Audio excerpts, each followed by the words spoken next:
In his homeland of Jamaica, he has paved the way for many who are visually impaired or blind. As a physiotherapist, he was once the president of the association in Jamaica, a past president of the Caribbean Council for the Blind. He was also the managing director for the Abilities Foundation, a voluntary organization. So far, life's journey for Wilbert Williams has been nothing short of remarkable.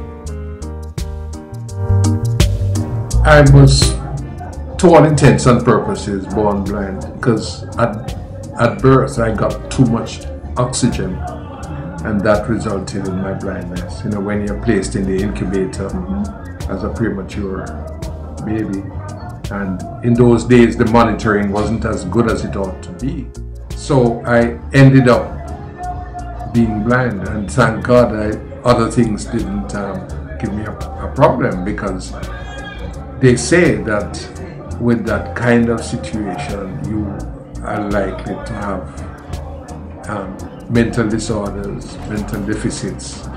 So I don't know, I'm still trying to find out where they are. I went to the Salvation Army School for the Blind at an early age. And of course my family went through stages. My parents were disturbed, they cried. But I had a number of brothers and sisters. I come from a large family. I grew up with 5 other siblings around me. My mother had 12 children in all, and I grew up with the 5 around me. And so I had to integrate, and I had to, you know, do what I am supposed to do. And I really enjoyed being with them, playing all the games, playing hide and seek, playing marbles, and all these sort of things. So I really found my place. And it doesn't seem as though you were treated any differently. Oh no. They accepted me in their own way without any training. They took me everywhere, they explained things to me, they showed me things, and that made a difference. The years at the Salvation Army School for the Blind in Kingston prepared him for the challenges ahead. The young Wilbert was one of 2 guinea pigs to enter the public school system. We both went to Excelsior High into the integrated program. And in those days, we didn't have any support, not the kind of support that you get now. So we had to go in there and survive, but we managed to survive. And so it was he left the secure environment of the School for the Blind and became involved in this newly created integrated program. Big culture shock. Because, well, on both sides, because the children there had to get accustomed to us, and we had to get accustomed to them. And in those days, we didn't have all the braille writing apparatus that we have now, so we had to use the hand slate and write everything by hand. And we did the local examinations and then did our Cambridge school certificate, and eventually I got a scholarship to England to study. In 1962, it was time for yet another adventure, this time away from home onto the Royal National Institute for the Blind.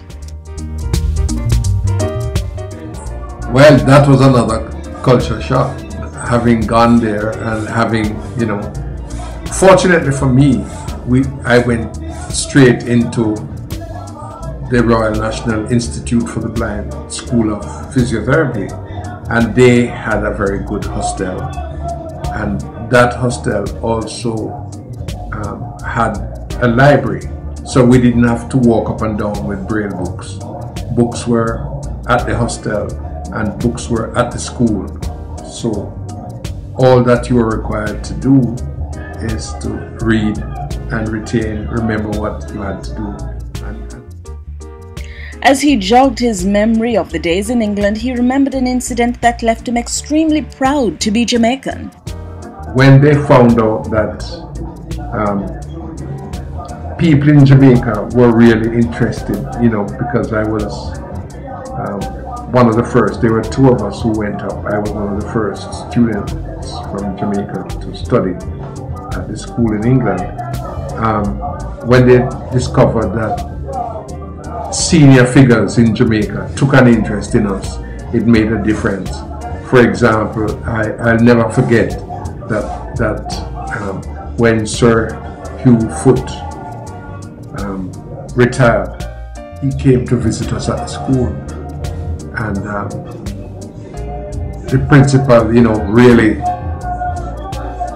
decided that we must be special for somebody like that to be visiting us. At the end of his studies of 3.5 years, it was time to return home, where he was assigned to the largest public hospital in the English-speaking Caribbean, the Kingston Public Hospital, the KPH. And I remember walking into the waiting room and calling a patient, and she hesitated, and then I heard her say to the other people, "In blinding, I'm not go."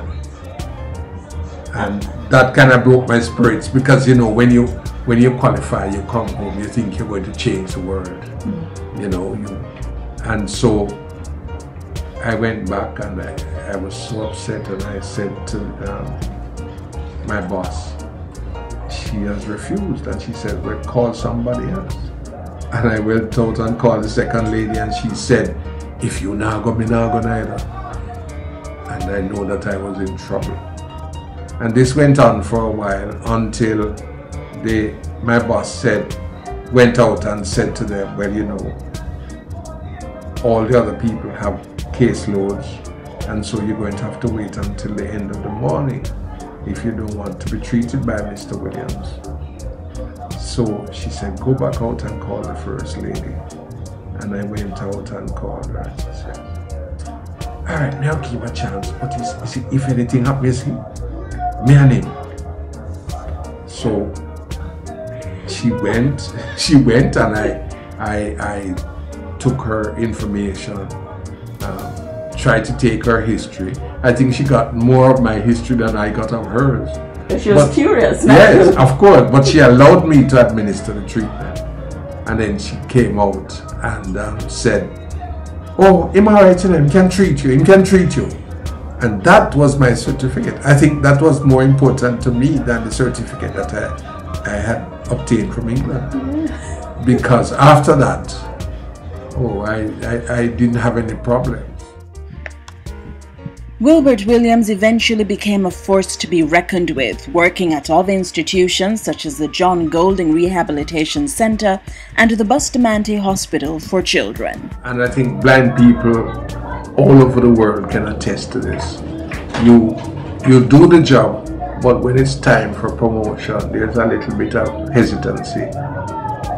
People don't feel that you can manage at the higher level. And even when you've been acting in the position, they tend to want to question your ability to function in the job full-time, which I find very strange. Wilbert Williams has now retired from active service, but he's still very aware of some of the problems, such as his pet peeve, the lack of attention to detail, such as the state of sidewalks in Jamaica and the region. He believes more needs to be done. More financial resources need to be put into education and training for people with disabilities.